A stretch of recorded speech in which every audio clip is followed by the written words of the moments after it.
ọwọ́ ti bá Ngige ó ti ń gbẹ́jú pẹ́ú lákàtà àwọn amúnimádà EFCC báyìí o.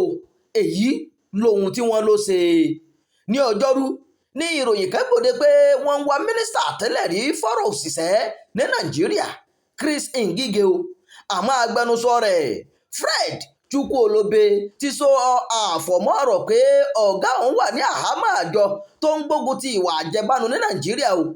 ìyẹn Economic and Financial Crimes Commission EFCC.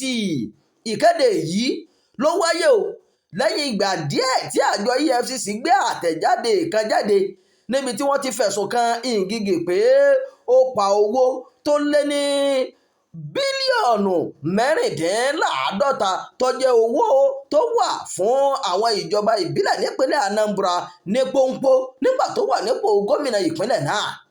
bákan náà ni àjọ ICPC pẹ̀lú ìrànlọ́wọ́ EFCC tó fi ọ̀rọ̀ wá Ngige lẹ́nu wò lórí ẹ̀sùn pé àwọn àṣemáṣe kan ó wáyé nínú ìgbanisíṣẹ́ àjọ Nigeria Social Insurance Trust Fund NSITF nígbà tó wà nípò mínísítà fọ́rọ̀ òṣìṣẹ́.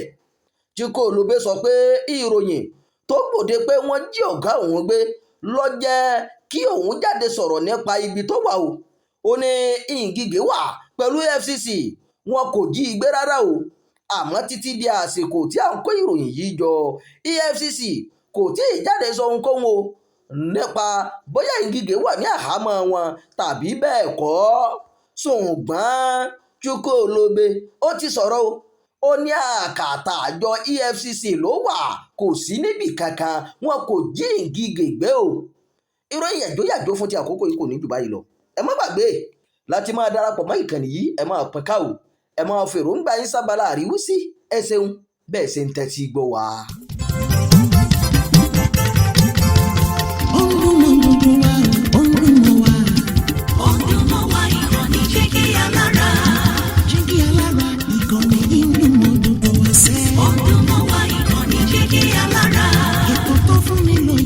Ètò tó ń lani lọ́yẹ̀ wà ń bẹ̀. Ọdún mọ́ wá ìkànnì Jígí Alára. Ìròyìn lóríṣiríṣi tàbí mọ́ bó ṣe ń lọ láwùjọ.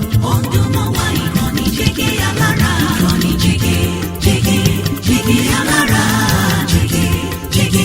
Jígí Alára.